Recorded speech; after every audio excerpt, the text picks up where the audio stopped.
Pessoal, eu não posso deixar de citar, realmente tem coisas que acontecem fora da nossa vida, né, que às vezes dá a impressão de estar tão distante da gente e ser tão inútil pra gente, mas não é bem assim, né? A história da notícia lá do bóson de Higgs saiu nos jornais porque realmente é uma notícia que estremece o mundo da ciência, né, do ponto de vista da física, da química, de quem está querendo descobrir, exatamente, quem está querendo descobrir como é que, se existe realmente o Criador, como ele agiu para criar as coisas, do que é feita a matéria, caramba, do que nós somos feitos, porra, que merda é essa do átomo, né? Desde a experiência de Rutherford Bohr, que descobriu que o átomo, né, é uma partícula absolutamente oca, que tem uma pequena parte que parece ser sólida, que é o núcleo com prótons e nêutrons, né, e os elétrons girando em altas velocidades na eletrosfera. Aquela ideia moderna de átomo, né, ela foi sendo melhorada desde 1900 para cá, certo? E cada vez mais, então é por isso que não se ensina o que está se falando sobre átomo na faculdade hoje, porque é pesado demais. Existe uma matemática muito superior àquela que nós aprendemos aqui, uma matemática realmente assustadora, certo? Imagine, um dos físicos que deu um passo incrível para entender o mundo agora, ele queria unificar a lei de atração gravitacional, certo? Com as outras leis que já estão bem unificadas, que é a força nuclear forte, força nuclear fraca e o eletromagnetismo, certo? São as 4 forças que existem no universo.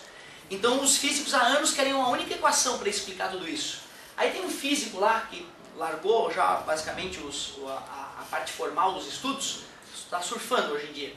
Ele teve uma ideia muito legal estudando lá, ele percebeu que quando fazem os choques das partículas subatômicas nos aceleradores de partículas, não sei se você já viu uma foto disso, uma foto do que acontece depois dessa explosão, sai milhares de partículas para tudo que é lado. Quando tu explode prótons com prótons, não sai só quarks, up e down, como eu te mostrei uma vez, sai milhares de partículas diferentes, eles chamam de zoológico de partículas, de tantas partículas que são. E aí muitos físicos, os melhores cérebros do mundo, ficaram estudando esse tipo de coisa para explicar que merda é essa, que partículas são essas. São bósons, são quarks, né? Os bósons são tipo uns elétrons malucos, cada um com uma propriedade mais bizarra que a outra. São partículas doentias. Deus é um cão, pode ter certeza. Só que aí, para explicar toda essa bagunça, um cara criou uma teoria super complexa. Só que a teoria dele toda está baseada no fato da existência de uma partícula mais ínfima que todas, que dá massa a todas as outras, que é o bóson de Higgs. Só que pela teoria essa partícula era tão ínfima que jamais poderia ser detectado nos aceleradores de partículas da época, 20 anos atrás. Aí eles começaram a construção da maior máquina de todas, o LHC. 20 anos, os melhores cérebros do mundo construindo esta máquina que custou bilhões e bilhões, só para a gente entender como é que Deus criou a matéria. E agora os resultados estão sendo colhidos. Agora eles acham que detectaram essa, né, bendita partícula.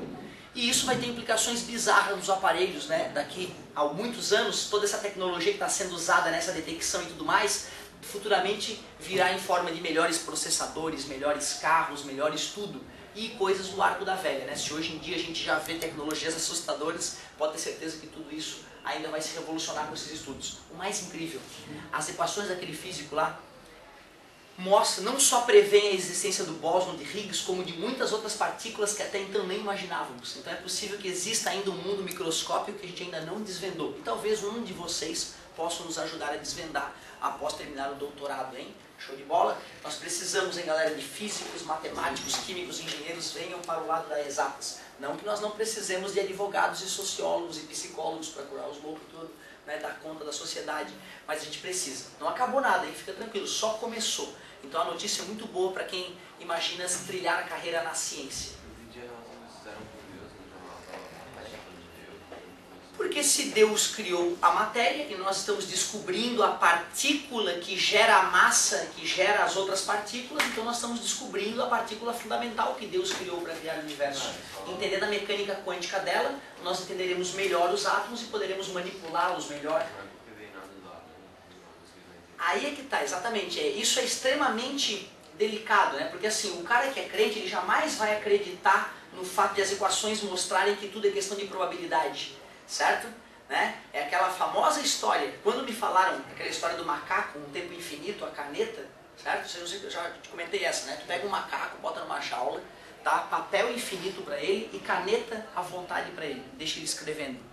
Depois de um tempo infinito, ele vai ter escrito todas as obras de Shakespeare, de trás para frente, de frente para trás, em todas as ordens aleatórias possíveis.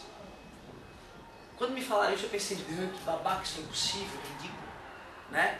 Só que só depois de muito tempo pensando nessa frase idiota é que eu percebi que ela define o que é tempo infinito.